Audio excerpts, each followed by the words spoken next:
Jalen really bounced back from last week. What do you think was most important for her today to be successful? To be in a position where she felt that she was relied upon, knowing that she completely understood when she picked the wrong attack line or was playing it safe and was able to go back. And so Avery did a good job of keeping her involved. A star was born, it appears, with Johnny tonight. What did you think of her? Super excited about her. She was asking questions the entire time. She was like, do I need to move here? Did I move? Did my hand do this? So one of the things that's exciting about her is that she's always putting herself in a position to learn. And the reality is the faster she understands the game, the more her physicality will come into play. And today, they played to her strengths, which was really nice, and she felt good about herself. Did you anticipate that she would be able to progress to this point in her sophomore year? Yes, because of her physicality. Yes, because things come easy to her physically. It's just catching up with volleyball. So we spent a lot of time, and she spent a lot of time on her own watching film, trying to see what the hitters were doing, what the setter was doing, so she could put herself in a position to be successful. Yes. How are you feeling after the first set, the tone that was set in that? I felt good after the first set. I felt like we were dialed in and that we were put ourselves in a position to compete the entire time. I think that, we had, unfortunately, some missed serves, untimely missed serves, so we talked about that yet again. And I literally said it, I don't know if your arm just fell asleep or you closed your eyes, but, it was bad misses like that. And to me, when that happens, it's more mental than it is physical. Yes. With how tight the game was, what were you telling your players during the set? This is what we prepared for. This is what we trained for. That was the first time that we went to 5. And so as a coach, you have to stay calm with them because their emotions are going to take over at one point or another because, they want to win. They don't want to be the one to make the mistake. So it was very important that as a staff that we stayed calm and just gave them information that was going to be helpful versus talking about the last play or, why this didn't work. How do you feel Avery kind of stood up to the 5 sets and all the way through? Well, the fact is she snuck that block in at the end. I say that she was very prepared.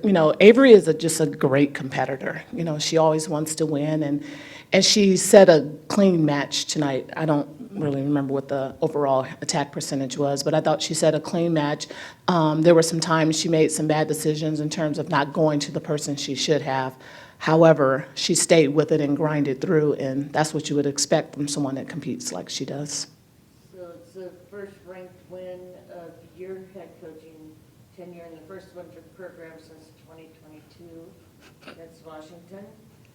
So, just how do you feel for the program and for the players to finally get that? I'm happy for the players. As a coach, you know what's going to happen if they stay true to the course, and it's important to just keep them in that position. So what I told them was we needed to get a ranked opponent win. That just adds more confidence to who we are and what we're doing.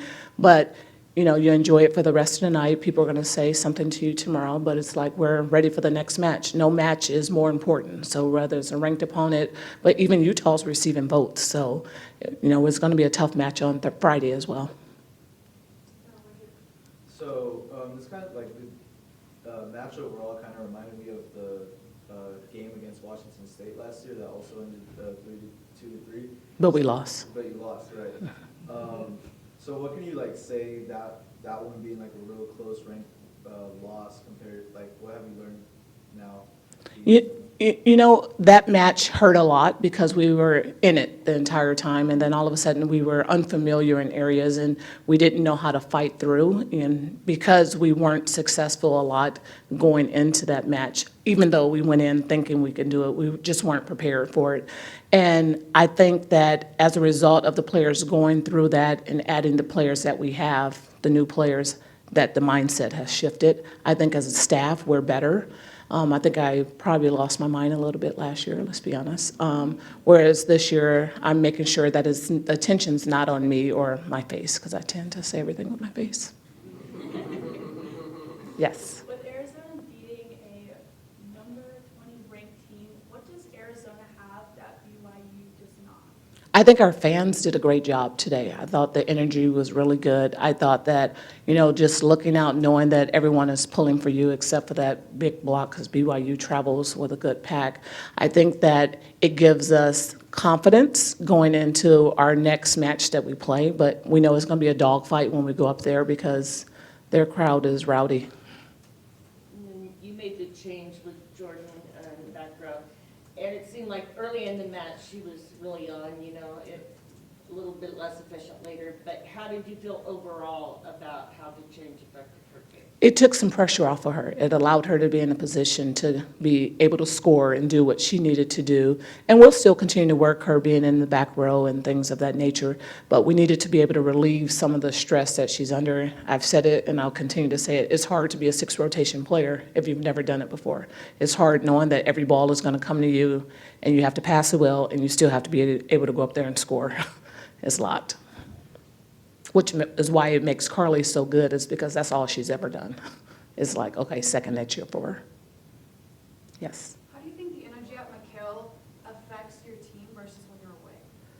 Well, it affects us a lot. We have some players that want people to hype them up, the music, the clapping, look at me type thing, which is completely fine.